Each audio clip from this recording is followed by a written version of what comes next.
संपूर्ण महाभारत चैत्र रथ पर्व 170 से 172। सूर्य कन्या तप्ती को देखकर राजा संवरण का मोहित होना। तप्ती और संवरण की बातचीत। वशिष्ठ जी की सहायता से राजा संवरण को तप्ती की प्राप्ति। अर्जुन ने कहा, गंधर्व, तुमने तप्ती नंदन कहकर जो बात यहाँ मुझसे कही है उसके संबंध में मैं यह जानना चाहता हूँ कि तापत्य का निश्चित अर्थ क्या है। साधु स्वभाव गंधर्व राज, यह तप्ती कौन है जिसके कारण हम लोग तापत्य कहलाते हैं। हम तो अपने को कुंती का पुत्र समझते हैं, अतः तापत्य का यथार्थ रहस्य क्या है यह जानने की मुझे बड़ी इच्छा हो रही है। वैशंपायन जी कहते हैं, जन्मेजय, उनके यों कहने पर गंधर्व ने कुंती नंदन धनंजय को वह कथा सुनानी प्रारंभ की जो तीनों लोकों में विख्यात है। गंधर्व बोला, समस्त बुद्धिमानों में श्रेष्ठ कुंती कुमार, इस विषय में एक बहुत मनोरम कथा है जिसे मैं यथार्थ एवं पूर्ण रूप से आपको सुनाऊंगा। मैंने जिस कारण अपने वक्तव्य में तुम्हें तापत्य कहा है वह बता रहा हूँ, एकाग्र चित्त होकर सुनो। ये जो आकाश में उदित हो अपने तेजोमंडल के द्वारा यहाँ से स्वर्गलोक तक व्याप्त हो रहे हैं, इन्हीं भगवान सूर्य देव के तप्ती नाम की एक पुत्री हुई जो पिता के ही अनुरूप थी। प्रभो, वह सावित्री देवी की छोटी बहन थी। वह तपस्या में संलग्न रहने के कारण तीनों लोकों में तप्ती नाम से विख्यात हुई। उस समय देवता, असुर, यक्ष एवं राक्षस जाति की स्त्री कोई अप्सरा तथा गंधर्व पत्नी भी उसके समान रूपवती न थी। उसके शरीर का एक एक अवयव बहुत सुंदर, सुविभक्त और निर्दोष था। उसकी आंखें बड़ी बड़ी और कजरारी थीं। वह सुंदरी, सदाचार, साधु स्वभाव और मनोहर वेश से सुशोभित थी। भारत, भगवान सूर्य ने तीनों लोकों में किसी भी पुरुष को ऐसा नहीं बनाया जो रूपशील, गुण और शास्त्र ज्ञान की दृष्टि से उसका पति होने योग्य हो। वह युवा अवस्था को प्राप्त हो गई। अब उसका किसी के साथ विवाह कर देना आवश्यक था। उसे उस अवस्था में देखकर भगवान सूर्य इस चिंता में पड़े कि इसका विवाह किसके साथ किया जाए। यही सोचकर उन्हें शांति नहीं मिलती थी। कुंती नंदन उन्हीं दिनों महाराज ऋक्ष के पुत्र राजा संवरण कुरुकुल के श्रेष्ठ एवं बलवान पुरुष थे। उन्होंने भगवान सूर्य की आराधना प्रारंभ की।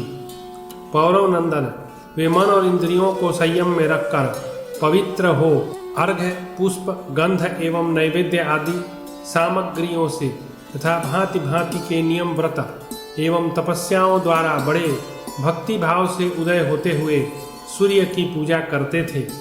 उनके हृदय में सेवा का भाव था। वे शुद्ध तथा अहंकार शून्य थे।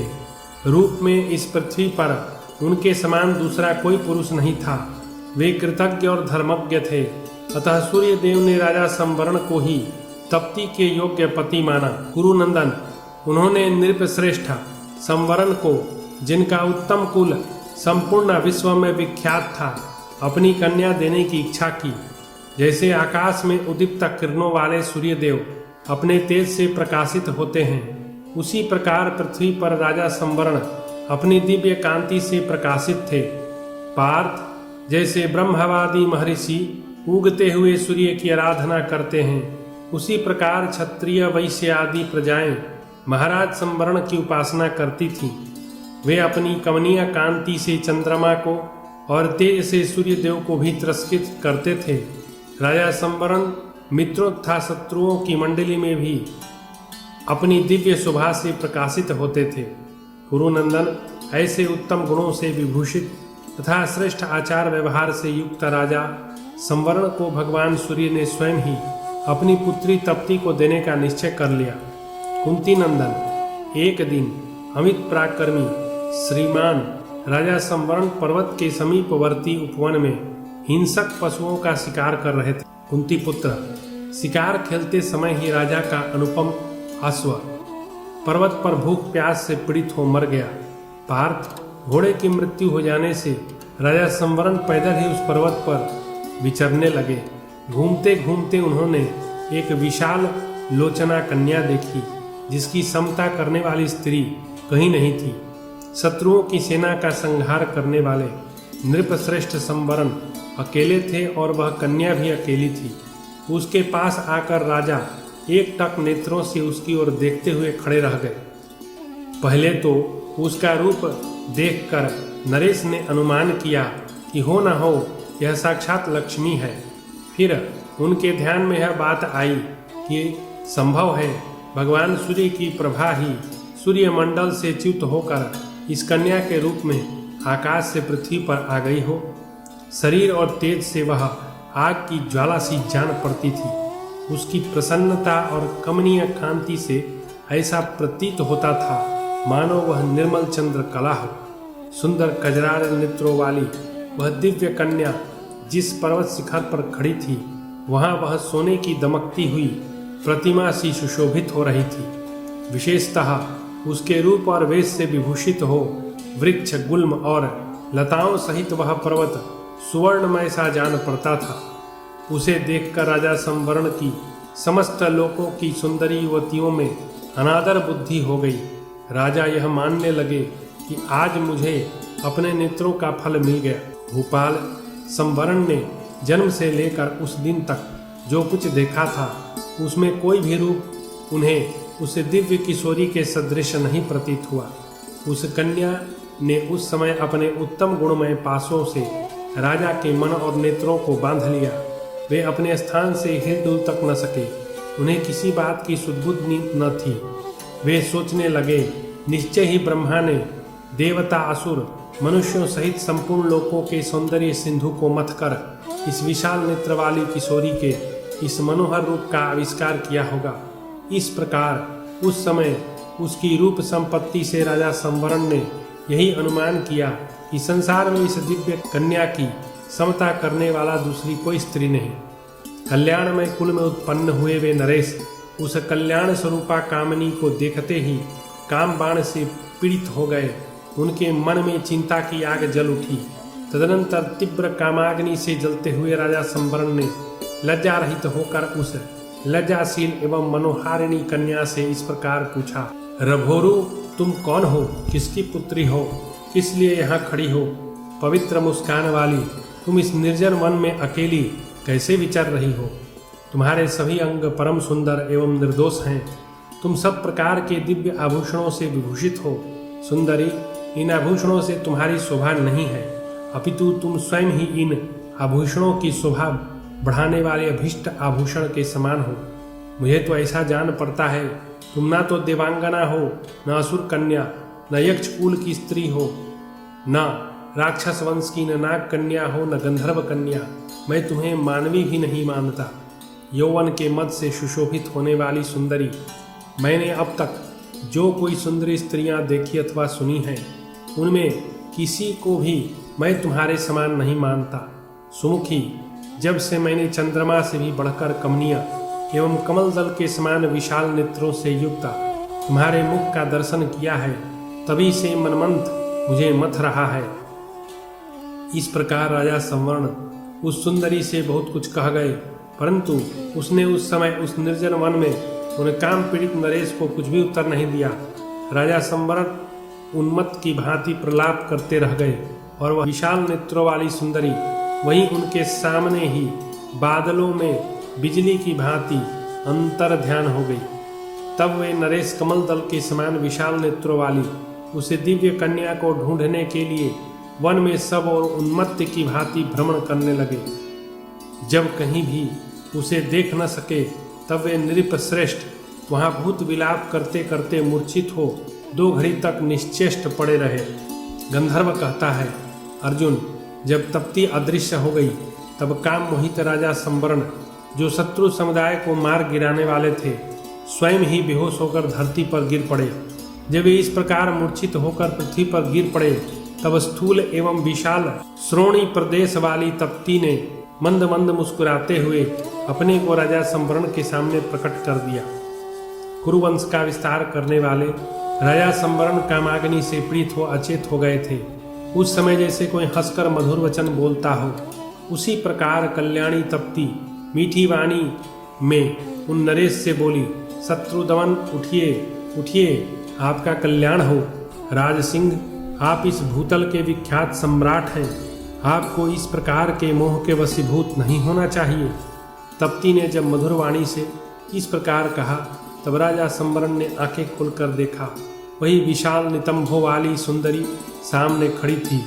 राजा के अंतःकरण में कामजनित आग जल रही थी। वे उस कजरारे नेत्रों वाली सुंदरी से लड़खड़ाती वाणी में बोले, श्याम लोचने, तुम आ गई, अच्छा हुआ। यौवन के मद से सुशोभित होने वाली सुंदरी, मैं काम से पीड़ित तुम्हारा सेवक हूँ, तुम मुझे स्वीकार करो, अन्यथा मेरे प्राण मुझे छोड़कर चले जाएंगे। विशालाक्षी, कमल के भीतरी भाग की सी कांति वाली सुंदरी, तुम्हारे लिए कामदेव मुझे अपने तीखे बाणों द्वारा बार बार घायल कर रहा है। यह एक क्षण के लिए भी शांत नहीं होता। भद्रे, ऐसे समय में जब कोई भी रक्षक नहीं, मुझे काम रूपी महासर्प ने डस लिया। स्थूल एवं विशाल नितंभों वाली वरार ने मेरे समीप आओ। किन्नरों की सी मीठी बोली बोलने वाली, मेरे प्राण तुम्हारे अधीन है। हीरू, तुम्हारे सभी अंग मनोहर तथा अनिंद्य सौंदर्य से सुशोभित हैं। तुम्हारा मुख कमल और चंद्रमा के समान सुशोभित होता है। मैं तुम्हारे बिना जीवित नहीं रह सकूंगा। कमल दल के समान सुंदर नेत्रों वाली सुंदरी, यह कामदेव मुझे अपने बाणों से घायल कर रहा है। विशाल लोचने, इसलिए तुम मुझ पर दया करो। गजरारे नेत्रों वाली भामिनी, मैं तुम्हारा भक्त हूँ, तुम मेरा परित्याग न करो। तुम्हें तो प्रेम पूर्वक मेरी रक्षा करनी चाहिए। मेरा मन तुम्हारे दर्शन के साथ ही तुम में अनुरक्त हो गया, इसलिए यह अत्यंत चंचल हो उठा है। कल्याणी, तुम्हें देख लेने के बाद फिर दूसरी स्त्री की ओर देखने की रुचि मुझे नहीं रह गई है।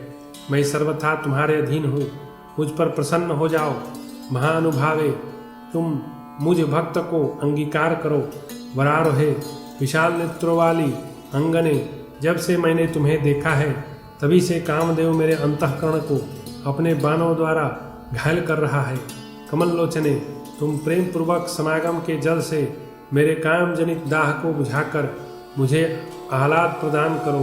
कल्याणी, तुम्हारे दर्शन से उत्पन्न हुआ कामदेव फूलों के आयुध लेकर भी अत्यंत दुर्धर्ष हो रहा है।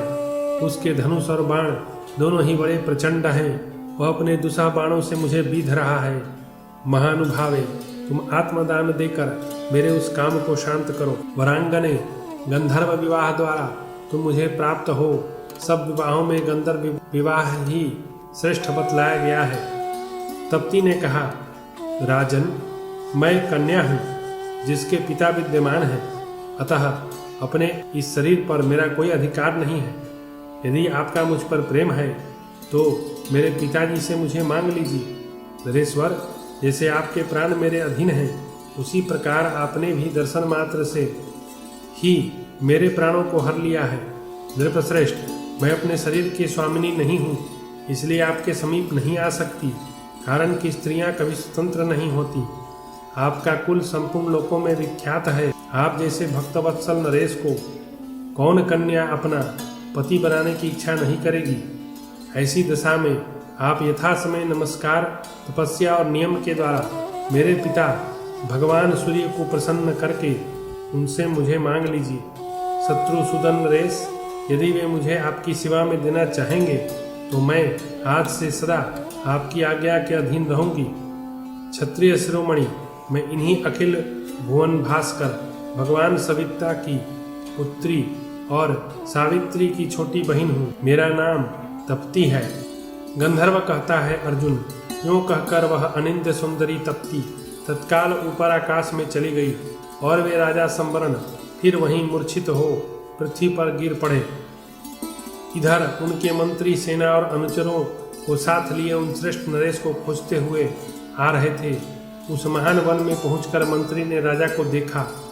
वे समय पाकर गिरे हुए ऊंचे इंद्रध्वज की भांति पृथ्वी पर पड़े थे।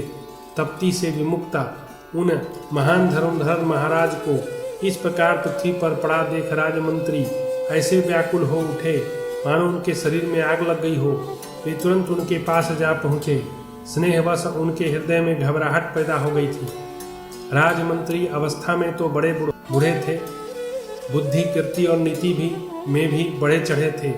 उन्होंने जैसे पिता अपने गिरे हुए पुत्र को धरती से उठा ले, उसी प्रकार काम वेदना से मूर्छित हुए भूमिपालों के भी स्वामी महाराज संवर्ण को शीघ्रतापूर्वक पृथ्वी पर से उठा लिया। राजा को उठाकर और उन्हें जीवित पाकर उनकी चिंता दूर हो गई। वे उठकर बैठे हुए महाराज से कल्याणमयी मधुर वाणी में बोले, नरश्रेष्ठ, आप डरे नहीं, अनघ आपका कल्याण हो। युद्ध में शत्रु दल को पृथ्वी पर गिरा देने वाले नरेश को भूमि पर गिरा देख मंत्री ने यह अनुमान लगाया कि ये भूख प्यास से पीड़ित एवं थके मांदे हैं। गिरने पर राजा का मुकुट छिन्न भिन्न हुआ था। इससे अनुमान होता था कि राजा युद्ध में घायल नहीं हुए हैं। मंत्री ने राजा के मस्तक को कमल की सुगंध से युक्त ठंडे जल से सींचा। उससे राजा को चेत हो गया। बलवान नरेश ने एकमात्र अपने मंत्री के सिवा सारी सेना को लौटा दिया। महाराज की आज्ञा से तुरंत वह विशाल सेना राजधानी की ओर चल दी, परंतु वे राजा संवरण फिर उसी पर्वत शिखर पर जा बैठे।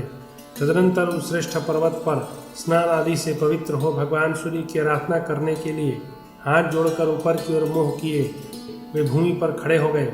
उस समय शत्रुओं का नाश करने वाले राजा संवरण ने अपने पुरोहित मुनिवर वशिष्ठ का मन ही मन स्मरण किया। वे रात दिन एक ही जगह खड़े होकर तपस्या में लगे रहे। तब 12वें दिन महर्षि वशिष्ठ का शुभागमन हुआ।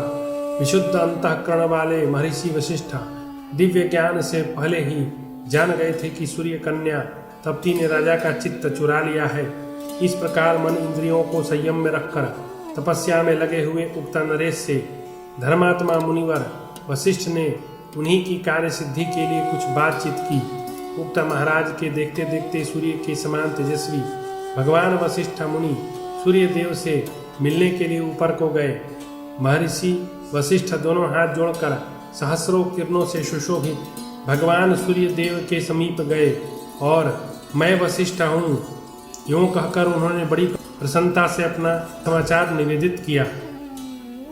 फिर वशिष्ठ जी बोले, जो अजन्मा तीनों लोकों को पवित्र करने वाले समस्त प्राणियों के अंतर्यामी किरणों के अधिपति धर्म स्वरूप सृष्टि और प्रलय के अधिष्ठान तथा परम दयालु देवताओं में सर्वश्रेष्ठ उन भगवान सूर्य को नमस्कार है, जो ज्ञानियों के अंतरात्मा जगत को प्रकाशित करने वाले संसार के हितैषी स्वयंभू तथा सहस्रों उद्दीप्त नेत्रों से सुशोभित उन अमित तेजस्वी सूर्यश्रेष्ठ भगवान सूर्य को नमस्कार है, जो जगत के एकमात्र नेत्र हैं, संसार की सृष्टि पालन संहार के हेतु हैं, तीनों वेद जिनके स्वरूप हैं, जो त्रिगुणात्मक स्वरूप धारण करके ब्रह्मा विष्णु और शिव नाम से प्रसिद्ध हैं, उन भगवान सविता को नमस्कार है। तब महातेजस्वी भगवान सूर्य ने मुनिवर वशिष्ठ से कहा, महर्षे, तुम्हारा स्वागत है। तुम्हारी जो अभिलाषा हो उसे कहो। वक्ताओं में श्रेष्ठ महाभाग, तुम मुझसे जो कुछ चाहते हो, तुम्हारी वह अभीष्ट वस्तु कितनी ही दुर्लभ क्यों न हो, तुम्हें अवश्य दूंगा। उत्तम व्रत का पालन करने वाले महर्षि, तुमने जो मेरा स्तवन किया, इसके लिए मैं तुम्हें वर देने को उद्यत हूँ। कोई वर मांगो। तुम्हारे द्वारा कही हुई यह स्तुति भक्तों के लिए निरंतर जप करने योग्य है। मैं तुम्हें वर देना चाहता हूँ। उनके यों कहने पर महातपस्वी मुनिवर वशिष्ठ मरीचि माली भगवान भास्कर को प्रणाम करके इस प्रकार बोले। वशिष्ठ जी ने कहा, विभावसो, यह जो आपकी तप्ती नाम की पुत्री एवं सावित्री की छोटी बहन है, इसे मैं अपने राजा संवरण के लिए मांगता हूँ। उस राजा की कीर्ति बहुत दूर तक है। वे धर्म और अर्थ के ज्ञात तथा उदार बुद्धि वाले हैं। अतः आकाशचारी सूर्यदेव महाराज श्रवण आपकी पुत्री के लिए सुयोग्य पति होंगे। वशिष्ठ जी के कहने पर अपनी कन्या देने का निश्चय करके भगवान सूर्य ने ब्रह्मर्षि का अभिनंदन किया और इस प्रकार कहा, मुनि संवरण राजाओं में श्रेष्ठ, आप महर्षियों में उत्तम हैं और तप्ती युवतियों में सर्वश्रेष्ठ हैं। अतः उसके दान से श्रेष्ठ और क्या हो सकता है। तदनंतर साक्षात भगवान सूर्य ने अनिंद सुंदरी तप्ती को राजा संवरण की पत्नी होने के लिए महात्मा वशिष्ठ को अर्पित कर दिया।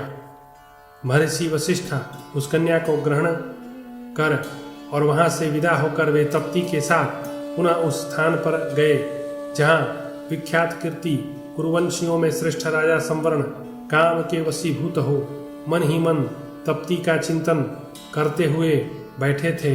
मनोहर मुस्कान वाली देवकन्या तप्ती को वशिष्ठ जी के साथ आती देख राजा संवरण अत्यंत हर्षोल्लास से युक्त हो अधिक शोभा पाने लगे। सुंदर भौहों वाली तप्ती आकाश से पृथ्वी पर आते समय गिरी हुई बिजली के समान संपूर्ण दिशाओं को अपनी प्रभा से प्रकाशित करती हुई अधिक सुशोभित हो रही थी।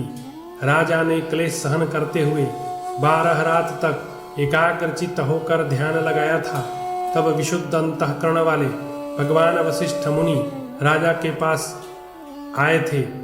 सबके अधीश्वर वरदायक देव शिरोमणि भगवान सूर्य को तपस्या द्वारा प्रसन्न करके महाराज संवरण ने वशिष्ठ जी के ही तेज से तप्ती को पत्नी रूप में प्राप्त किया। तदनंतर उर श्रेष्ठ ने देवताओं और गंधर्वों से सेवित उस उत्तम पर्वत पर विधि पूर्वक तप्ती का पानी ग्रहण किया। उसके बाद वशिष्ठ जी की आज्ञा लेकर राजर्षि संवरण ने उसी पर्वत पर अपनी पत्नी के साथ विहार करने की इच्छा की।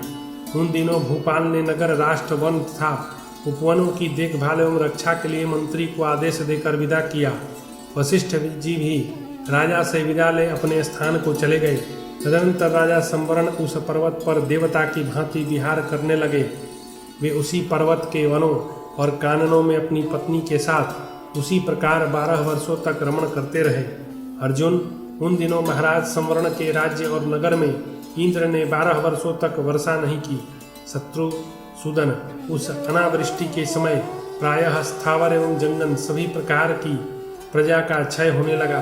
ऐसे भयंकर समय में पृथ्वी ओस की एक बूंद तक न गिरी। परिणाम यह हुआ कि खेती उगती ही नहीं थी। तब सभी लोगों का चित्त व्याकुल हो उठा। मनुष्य भूख से पीड़ित हो घरों को छोड़कर दिशा विदिशाओं को मारे मारे फिरने लगे। फिर तो उस नगर और राष्ट्र के लोग क्षुधा से पीड़ित हो सनातन मर्यादा को छोड़कर स्त्री पुत्र एवं परिवार आदि का त्याग करके परस्पर एक दूसरे को मारने लूटने खसोटने लगे। राजा का नगर ऐसे लोगों से भर गया जो भूख से आतुर हो उपवास करते करते मुर्दों के समान हो रहे थे। उन नर कंकालों से परिपूर्ण वह नगर प्रेतों से घिरे हुए यमराज के निवास स्थान सा जान पड़ता था।